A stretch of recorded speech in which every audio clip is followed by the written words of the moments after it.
नमस्कार, मी अमोल सोनोने.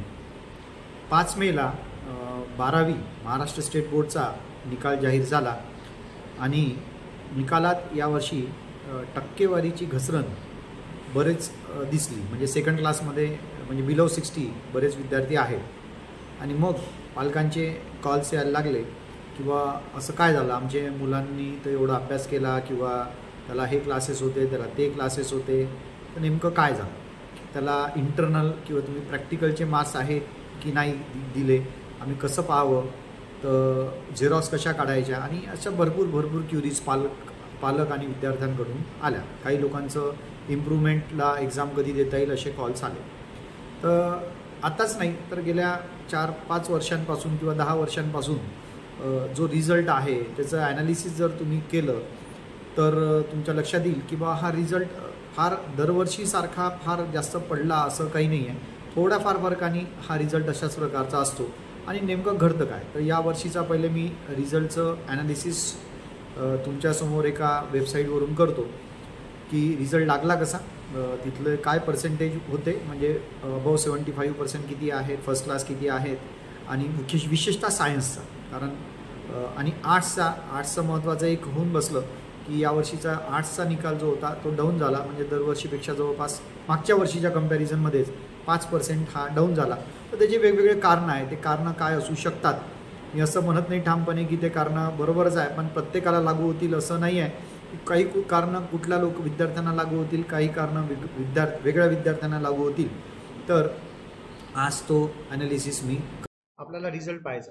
यावेळेस मला बोर्डाच्या साईटवर काही डिटेल रिझल्ट दिसला नाही, त्यामुळं मग मी एक तर ह्या शिक्षा.com वर मी रिझल्ट पाहिला आणि आत्ताच ChatGPT कडूनही मी रिझल्ट बोलावला. लाईव्ह डेटा आहे त्यामुळे त्यांनी त्याचं डिटेल्स दिले. तर हा जो रिझल्ट लागत गेला यानुसार 2025 मध्ये किती रिझल्ट लागला, काय लागला, हे आपल्याला पाहायचं आहे. की मागच्या काही वर्षांमधलं पासिंगचं तुम्हाला रिझल्टही मी दाखवतो. 20 पासून दिलेला आहे. 20ला 90.66, 21ला कोविड होता, तर तेव्हा परीक्षा त्या 11वीच्या याच्यावरच त्यांनी म्हणजे रिझल्ट जाहीर केला होता, तर तेव्हाचा रिझल्ट 99 पॉईंट होता. नंतर 22, 23, 24 म्हणजे थोडाफार 1-2%नी मागे पुढे हे रिझल्ट सगळे होते. ठीक आहे ना. त्याच्यानंतर या वर्षीचा डिव्हिजन वाईज रिझल्टही आहे आपल्याला, आणि साईटही यावेळेस बदलली होती बोर्डाची. स्ट्रीम वाईज रिझल्ट आहे. ठीक आहे. आणि मग मी तुमच्याकडे ॲनालिसिसला येतो की कशा पद्धतीने रिझल्ट आपला काय झालेलं असावं. तर यावर्षी टोटल स्टुडंट होते 14,27,085. अपीयर्ड एवढे झाले. पास जवळपास 13,02,000 पास झाले. आणि ओव्हरऑल रिझल्ट जो लागला स्टेट बोर्डचा तो लागला 91.88%, आणि मागच्या वर्षीपेक्षा हा 1.49% डिक्रीज झालेला आहे. मला अपेक्षित होतं जास्त डिक्रीज होईल, कारण यावर्षी उत्कृष्ट पद्धतीने कॉपीमुक्त अभियान राबवल्या गेलं. त्यामुळे मला असं वाटलं की रिझल्ट थोडा आणखी डाऊन होईल, पण रिझल्ट चांगला लागला. म्हणजे ओव्हरऑल पर्सेंटेज डाऊन आहे, पण स्टुडंट्सचं पर्सेंटेज कमी आहे. तेच आपण पाहायसाठी इथे आज मी हा व्हिडिओ शूट करतो. नेहमीप्रमाणे मुलींनी बाजी मारली, मुलांची टक्केवारी कमी होती. सायन्सचा निकाल सर्वात जास्त लागला, कॉमर्स 2 नंबरवर, आर्ट्सला थोडासा कमी लागला. मागच्या 3-4 वर्षात 5 वर्षात आर्ट्समध्ये 10% निकाल हा कमी लागला आहे, म्हणजे कमी झाला आहे मागच्या 5-6 वर्षात. आणि या एकाच वर्षात म्हणजे कम्पेअर टू लास्ट इयर हा जवळपास 5%नी कमी लागला. आणि हे डिव्हिजन वाईज हा रिझल्ट आहे. ठीक आहे. तर आता हे जे आकडे आहेत थोडे मी एक्सेलमध्ये घेतले आणि कॅल्क्युलेट केलं की डिस्टिंक्शन मध्ये किती आहेत, आणि ते आकडे मी या साईड वरून घेतले की डिस्टिंक्शन मध्ये किती आहेत, त्यानंतर फर्स्ट क्लासला किती आहे, पास क्लासला किती आहे, हिअर द नंबर्स. ठीक आहे. हा रिझल्ट स्टॅटिस्टिक्स आहे. मग अनालाइज केलं किंवा 75च्या वरती जवळपास 14 लाख, मी जे बोललो होतो की 13 लाख विद्यार्थी जवळपास पास झाले आहेत. 13,02,000. त्यांचं डिस्टिंक्शन म्हणजे अबव 75 जवळपास 1,49,932, म्हणजे मी 1.5 लाख राऊंड फिगर समजतो. त्यानंतर फर्स्ट क्लास म्हणजे 60 किंवा 60च्या अबव, आणि बिलो 75च्या खाली जवळपास 4,07,438 विद्यार्थी उत्तीर्ण झाले. सेकंड क्लास मी जे म्हणून राहिला की पालकांचा जरा आहे किंवा पर्सेंटेज कमी झाले, तर यावर मेन आपलं आहे की सेकंड क्लासमध्ये 5,80,902 ट्रिमेंडस आकडा, म्हणजे 45+ म्हणजे 45% वरती आणि 60% खाली भरपूर विद्यार्थी आहे. भरपूर विद्यार्थी म्हणजे या दोन याची जवळपास टोटल या सेकंड क्लासमध्ये बसताय.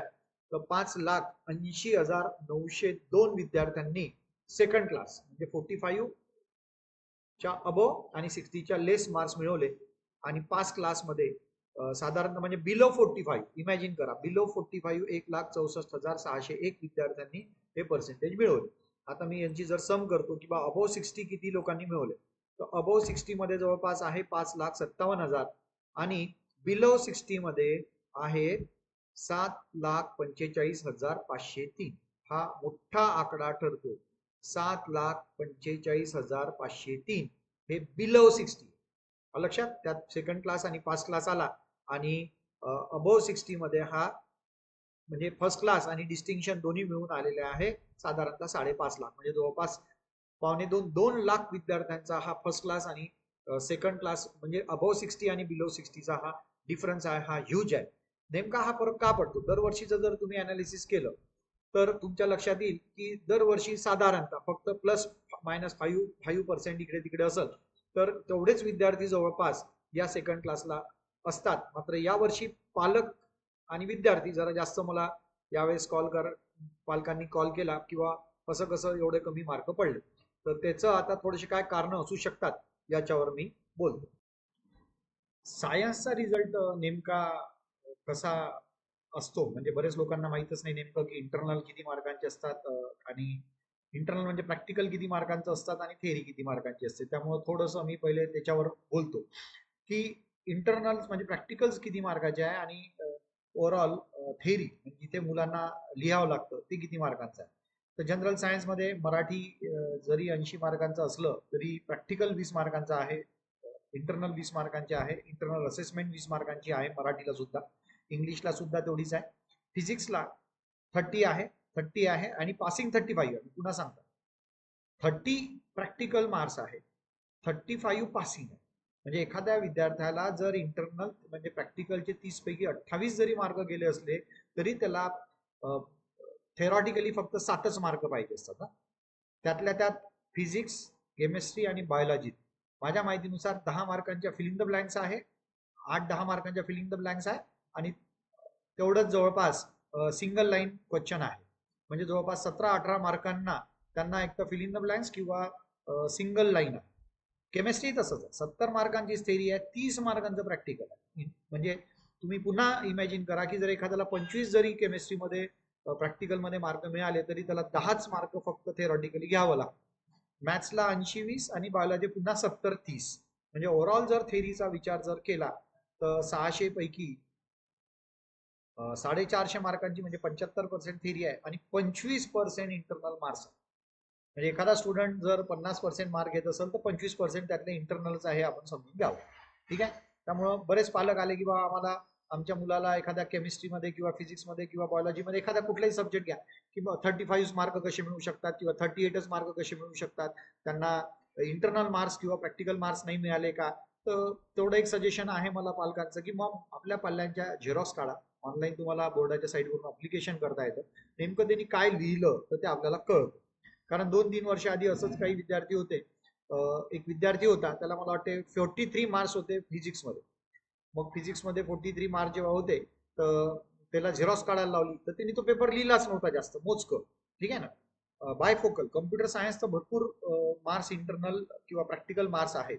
इथे मराठी आणि बायोलॉजी कटलं आणि थेरी इथे 400 मार्कांची होतं आणि प्रॅक्टिकल जे होतं ते टोटल 200 मार्कांचं म्हणजे अबाउट 33.3% आणि थेरी 66.6%. म्हणजे इमॅजिन करा, इथला जर स्टुडंट असेल आणि त्याला 50-55% मार्क मिळत असेल म्हणजे त्याला 17-18-20% मार्काचा त्यांनी सब्जेक्ट थेरीमध्ये स्कोरिंग केलेला आहे. म्हणजे हा पार्ट आहे. त्यामुळे पालकांना असं वाटते की बरेच वेळा की प्रॅक्टिकलमध्ये मार्क कमी असतील, झेरॉक्स बोलवल्या तर बरंच क्लिअर होतं. लक्षात. त्यामुळं तुम्ही पुन्हा समजून घ्या की विद्यार्थ्यांना फक्त सायन्सच्या फिजिक्स, केमिस्ट्री, कम्प्युटरमध्ये तर त्यांनी फक्त अटेंडन्स ही लावली तरी तो पास होतो. 100 मार्क प्रॅक्टिकलचे आहेत आणि 100 मार्क थेअरीचे आहेत. आणि इकडे बायोलॉजी, फिजिक्स आणि केमिस्ट्री, तर हे 30 मार्क प्रॅक्टिकल किंवा इंटरनल आहेत. कितीही जर कमी केले तरी तुम्ही तो इमॅजिन करा की त्या स्टुडंट्सला पासिंगला मोजकेच पाहिजे, सेपरेट पासिंग नाही. मी तर म्हणतो टफ रिझल्ट पाहिजे असेल गव्हर्नमेंटला तर सेपरेट पासिंग जर केलं तर हा रिझल्ट 50%वर 60%वर येऊन बसेल. ठीक आहे. तर आता पॉसिबल रिझन्स काय, अकॅडमिक रिझन्स. या वर्षीचे अकॅडमिक्स म्हणजे दरवर्षीचं आहे यावर्षी म्हणण्यापेक्षा, अकॅडमिक रिझन्स यावेळेस असं झालं की कॉपी मुक्त अभियान होतं, मी सांगितलं आधी, त्याचा आधीच फरक पडलेला आहे. ठीक आहे. ग्रामीण भागातल्या निकालावर मोठा फरक त्याचा पडला. मात्र फार महत्वाचा जो मला असं वाटतो, सिलेबस डिफरन्स बिटवीन एसएससी आणि एचएससी. 10वी आणि 12वीच्या सिलेबसमध्ये ट्रिमेंडस डिफरन्स आहे. 10वीचा सिलेबस एवढूसा आहे आणि 12वीचा सिलेबस हा एवढा मोठा आहे, एवढा मोठा आहे, हे स्टुडंट्सला समजतच नाही. आम्ही कित्येक वेळा म्हणजे गायडन्स करताना, आताही माझ्या क्लासेस चालतात तर 10वीचे स्टुडंट्स माझ्याकडे या MSc-IDच्या कोर्सला असतात तेव्हा त्यांना मी तेच सांगून राहिलो अजूनही की तुम्ही कम्पेअरच करू शकत नाही एसएससी आणि HSCचा सिलेबस.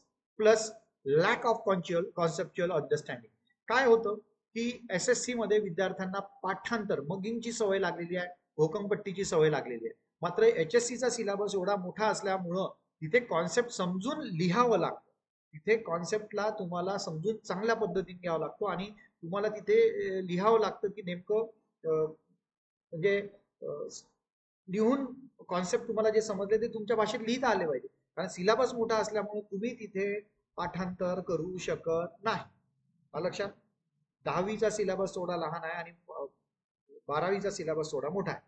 इम्प्रॉपर स्टडी टेक्निक्स मध्ये काय होणार आहे की मुलं हे लिहूनच पाहत, यांना लिहायची सवयच लागली नाही. विशेषतः कोविड पासून मी मूल पाहून राहिला विद्यार्थ्यांचा.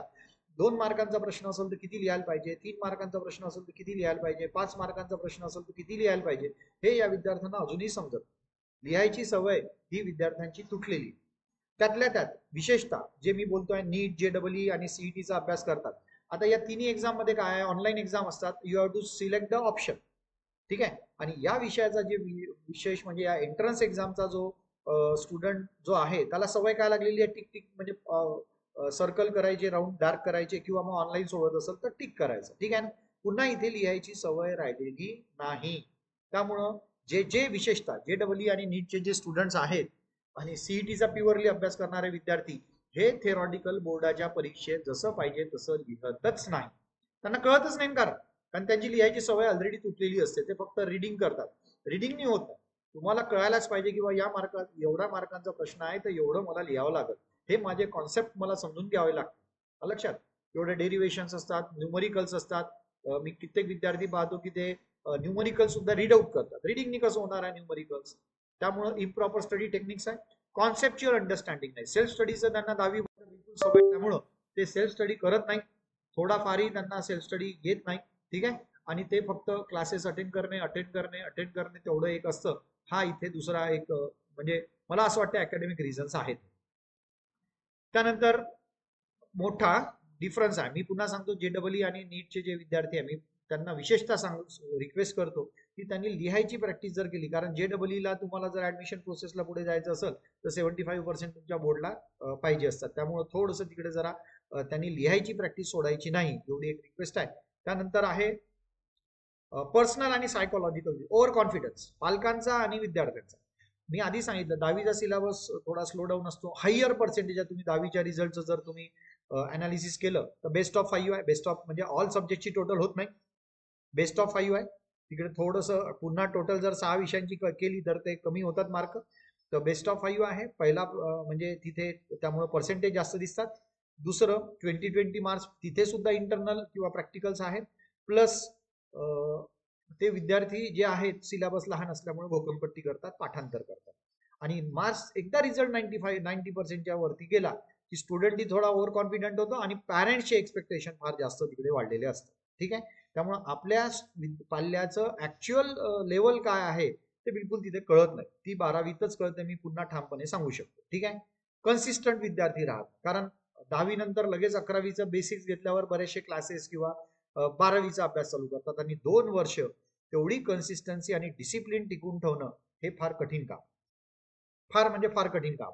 1 महिने, 2 महिने, 6 महिने, वर्षभर. मला तर मी त्या JEE आणि तो रिझल्ट काय होतं, ऍक्च्युली काय आहे, त्याच्यावर मी एक पुढचा व्हिडिओ करल. मात्र कन्सिस्टन्सी राहत नाही. कारण साहजिक आहे, मनुष्य आहे, तर थोडंसं एवढी कन्सिस्टन्सी कशी राहणार, we are not the machines. ठीक आहे, थोडं डिसिप्लिनरी होत नाही, त्यामुळं तिकडे मग थोडासा प्रॉब्लेम जातो. आणि थोडंसं काय होतं या एजमध्ये, थोडंसं डिस्ट्रॅक्शन बरेच येतात, विशेषतः सोशल मीडियावर विद्यार्थी आजकाल जास्त असतात, बरोबर आहे की नाही. तर over use of social media असतो, ओव्हर यूज ऑफ मोबाईल असतो, आणि हे त्याचे डिस्ट्रॅक्शन्स आहे मेन सध्याच्या काळामध्ये, आलं लक्षात. आणि त्यामुळे त्याचं काय होतं, टाइम मॅनेजमेंट वगैरे होत नाही. तर हे असे मला असं वाटतं की वेगवेगळे कारण. आणि जो महत्वाचा बोललो मी की रुरल एरियामध्ये थोडंसं कॉपी मुक्ता अभियानामुळे थोडासा तिकडे स्कोरिंग कमी झाली. सिलेबस डिफरन्स आहे, लिहायची प्रॅक्टिस राहिलेली नाही, मुख्यतः कोविड पासून. ठीक आहे, कॉन्सेप्ट समजून घेत नाहीत विद्यार्थी, आणि स्टडीच्या टेक्निक्स त्यांच्याकडे, कितीही आम्ही सांगितलं, काहीही सांगितलं एखाद्या विद्यार्थ्याला की तू असं कर, तर ते नाही. कारण शेवटी त्यांना असं वाटते, ते लाईटली घेतात. आणि कारण त्यांचा ओव्हर कॉन्फिडन्स आहे, त्यांच्या पॅरेंट्सचे ओव्हर एक्सपेक्टेशन्स आहे. त्यामुळं पुन्हा एकदा माझी रिक्वेस्ट आहे की 10th आणि 12thला तुम्ही कम्पेअर करूच नका. 10th आणि 12th मध्ये ट्रिमेंडस डिफरन्स आहे, आणि त्या पद्धतीने तो अभ्यास करून घ्यावा लागेल. तेवढं शेवटी मनुष्य आहे, प्लस मायनस होत राहतं, हे मान्य करतो. आणि सीईटी आणि नीट आणि जेडबल वर म्हणजे प्रत्येक एंट्रन्स एक्झामवरच पुढचे ऍडमिशन्स आहेत. मात्र पेपर मध्ये काय झालं नेमकं, कारण पुढे युनिव्हर्सिटीज मध्ये जरा तुम्ही गेले तरी तिथे तुम्हाला भरपूर लिहावं लागतं. त्यामुळं तुम्ही त्यांचे झेरॉक्स काढा आणि त्याचं एकदा व्हॅल्युएशन पुन्हा आपल्या एक्सपर्ट टीचर्स कडून करून घ्या, म्हणजे तुमच्या लक्षात येईल की आपला पाल्य कुठे चुकलेला आहे. ठीक आहे, तर हा असा माझा एक छोटासा व्हिडिओ होता जिथे मी रिझन्स दिले. तर काही चुकलं असेल मला माहित नाही, माझे काही म्हणजे एवढं नॉलेज माझं नाही, पण गेल्या 5-7 वर्षात म्हणजे 10 वर्षात मी आता थोडंसं स्टुडंट सोबत जास्त टच मध्ये आहे. तर नेमकं स्टुडंटची मेंटॅलिटी काय आहे, स्टुडंट्स काय बोलतात, ते माझ्यासोबत थोडंसं फ्रीली डिस्कसही करतात, आणि त्यांचं काय मेंटॅलिटी झालेली आहे याच्यावरून मी थोडासा हा व्हिडिओ आणि हा रिझल्ट अनालाइज करायचा प्रयत्न केला. काही चुकलं असेल तर क्षमस्व. Thank you so much.